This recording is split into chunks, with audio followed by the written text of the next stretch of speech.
আসসালামু আলাইকুম রহমতুল্লাহি ওবরকাতুহু। সম্মানিত দর্শক, বঙ্গবীর কাদের সিদ্দিকী বীরুত্তম বাংলাদেশের এক জীবন্ত কিংবদন্তি। তাকে নিয়ে সমালোচনা আছে এবং সমালোচনা থাকাটাই স্বাভাবিক। এর কারণ হলো তিনি কাজ করে যাচ্ছেন, কথা বলে যাচ্ছেন।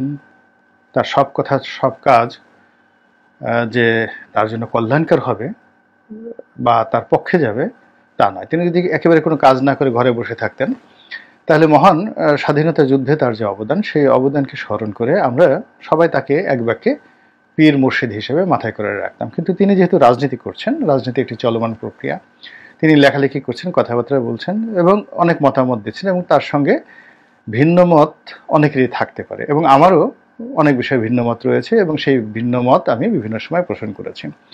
ফলে তার সঙ্গে আমার যে সম্পর্কটা কেমন আমি নিজে বুঝি না। এর কারণ হলো তিনি আগে টেলিফোন করতেন, আমাকে প্রশংসা করতেন, আবার একটা সময় তিনি আমার প্রতি রাগ করেছেন, অভিমান করেছেন, আবার তিনি আমাকে ভালোবেসেছেন, আদর করেছেন, যত্ন করেছেন। তো যেহেতু তিনি একজন জানু রাজনীতিবিদ, কাজেই তাকে নিয়ে কথা বলা যায়, তাকে নিয়ে যে কোনো কথা বলা যায় এবং তাকে নিয়ে কথা বলতে আমার কোনো সমস্যা নেই, ভয়ও নেই। কিন্তু সমস্যা হলো যে যাদের মধ্যে রাজনৈতিক প্রজ্ঞা নেই, রাজনীতি নেই, হোক সেটা কোনো বড় পদের অধিকারী, কোনো মহান বেসামরিক ব্যক্তি বা সামরিক ব্যক্তি, তার মধ্যে যদি পলিটিক্যাল অ্যাটিটিউড না থাকে তাহলে তাদেরকে নিয়ে আসলে কথা বলা যায় না। তো যাই হোক, বঙ্গবীর কাদের সিদ্দিকী, তার ঐতিহাসিক যে পরিচয়, তাকে সবাই বাঘা সিদ্দিকী হিসেবে জানেন এবং তিনি দীর্ঘদিন ভারতে নির্বাসিত ছিলেন এবং he is the only man and first man ever in the history. ৭৫-এর 15ই আগস্টের নির্মম হত্যাকাণ্ডের পর তিনি প্রথম প্রতিবাদ করেছিলেন। এরপর তিনি সেই প্রতিবাদকে সশস্ত্র বিদ্রোহে তিনি রূপান্তরিত করার জন্য চেষ্টা করেছিলেন।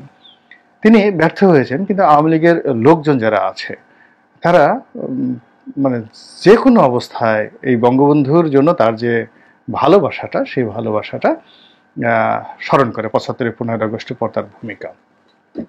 পরবর্তীতে তিনি বাংলাদেশে আসেন, আওয়ামী লীগের মনোনয়নের সংসদ সদস্য হন, কিন্তু তার যে স্বাধীনচেতা মনোভাব, দৃঢ়তা, যেটিকে আওয়ামী লীগের যারা শীর্ষ নেতৃবৃন্দ রয়েছেন তারা অনেকে বেয়াদবি মনে করেন।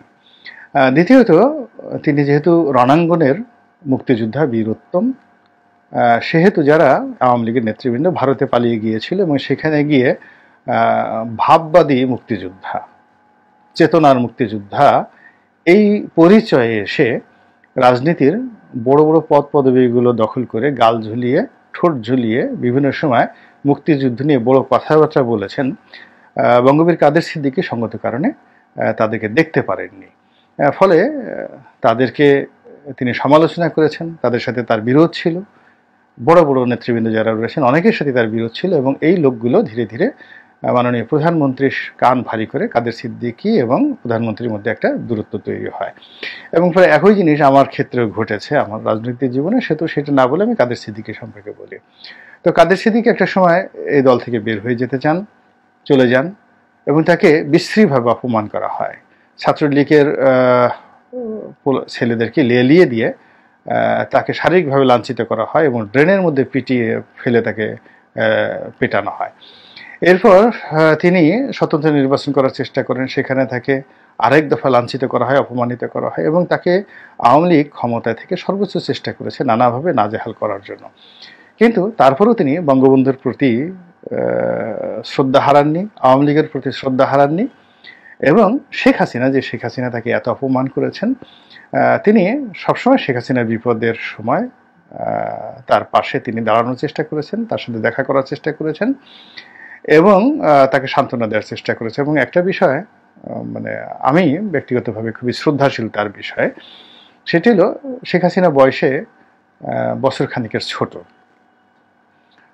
জনাব কাদের সিদ্দিকের তুলনায়, কিন্তু তা সত্ত্বেও কাদের সিদ্দিকী অসংখ্য লেখায় বারবার তাকে মায়ের মতো বড় বোন হিসেবে তিনি সম্বোধন করেছেন এবং এটা অন্তর থেকে সেইভাবে তিনি সম্মান করেছেন। এবং শেখ হাসিনা জানেন যে তিনি ছোট, কিন্তু তারপর তিনি তাকে ছোট ভাই হিসেবে, অর্থাৎ কাদের সিদ্দিকী বয়সে তার বড়, শেখ হাসিনা ছোট, এটা জানার পরেও তাকে ছোট ভাই হিসেবে ওইভাবে তিনি তার বিপদের সময় তাকে তার যে ডাকনাম বজ্র, কাদের সিদ্দিকীর ডাকনাম বজ্র, সেই হিসেবে অসংখ্য চিঠিপত্র লিখেছেন যখন দিল্লিতে শেখ হাসিনা নির্বাসিত জীবনযাপন করেছেন এবং কাদের সিদ্দিকী কলকাতাতে নির্বাসিত জীবনযাপন করেছেন, এবং সেই অসংখ্য চিঠি তিনি ঐতিহ্যিকভাবে ধারণ করেছেন এবং অনেক চিঠির কপি তিনি বাংলাদেশ প্রতিদিনই তিনি ছাপিয়েছেন।